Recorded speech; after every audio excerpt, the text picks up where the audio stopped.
In the quiet, unsuspecting corridors of a small English hospital, an unimaginable horror quietly unfolded, shattering the lives of families and forever tainting the reputation of those entrusted with the care of the innocent.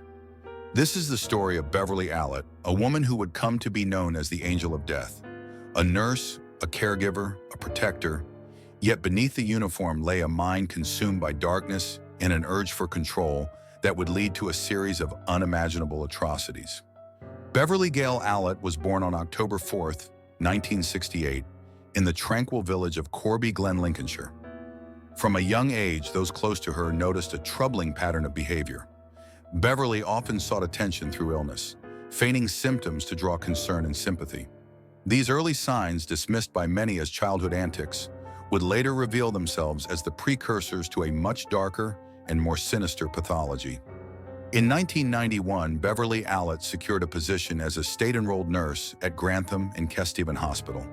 This was no ordinary job. Beverley was tasked with caring for the most vulnerable of patients, young children. It was here, in the pediatric ward, that Beverley's true nature began to surface. For a nurse, trust is everything. Parents handed over their children's lives to her care, believing she would protect them. But Beverley Allitt had other plans. Over the course of just 59 days, Beverley Allitt embarked on a horrifying campaign of violence against those in her care. 13 children fell victim to her murderous hands, and 4 of them tragically lost their lives. The methods she employed were chilling, lethal doses of insulin and potassium, carefully administered to induce cardiac arrest or suffocation, delivered by the very hands that were meant to heal. Allitt operated in the shadows, her actions masked by her role, her intentions hidden beneath a veneer of care. As the deaths and unexplained illnesses mounted, the atmosphere within the hospital grew tense and fearful. Hospital staff, initially baffled by the sudden decline in health of otherwise stable children, began to whisper among themselves. Parents were gripped by a growing sense of dread. How could healthy children, admitted for routine ailments, suddenly succumb to such mysterious conditions? The answer was too horrific to contemplate, yet it was one they could no longer ignore. Detective Superintendent Stuart Clifton was tasked with leading the investigation into the deaths at Grantham and Kesteven Hospital. As he delved into the evidence, a terrifying pattern began to emerge. All of the victims had one thing in common. They had all been under the care of a single nurse, Beverley Allitt. The evidence was damning, but the reality was even more terrifying. How could someone sworn to protect life be responsible for so much death?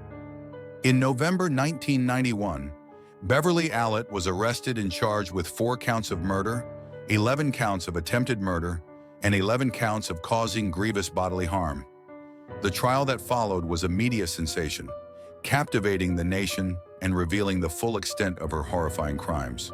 Allitt remained calm and detached throughout, her demeanor cold and unfeeling, as though the lives she had taken were of no consequence to her.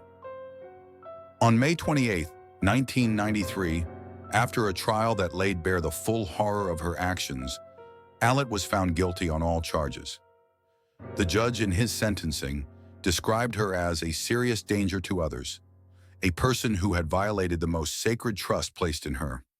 Beverley Allitt was sentenced to 13 life terms under the Mental Health Act, to be served at Rampton Secure Hospital, ensuring that she would never again have the opportunity to harm another soul. The case of Beverley Allitt left a lasting scar on the British medical system, forcing a re-evaluation of trust, oversight, and the vulnerabilities within the healthcare system. Stricter controls and regulations were put in place, but the question remained, how could someone sworn to protect life become its greatest threat?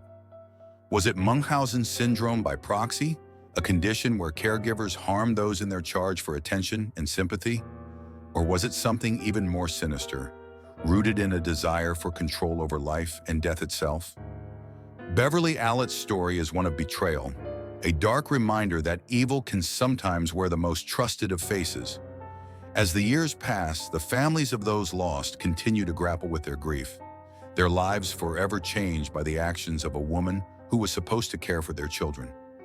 The lives she took can never be returned, but their memory endures, a stark warning to always remain vigilant, even in the places we feel safest.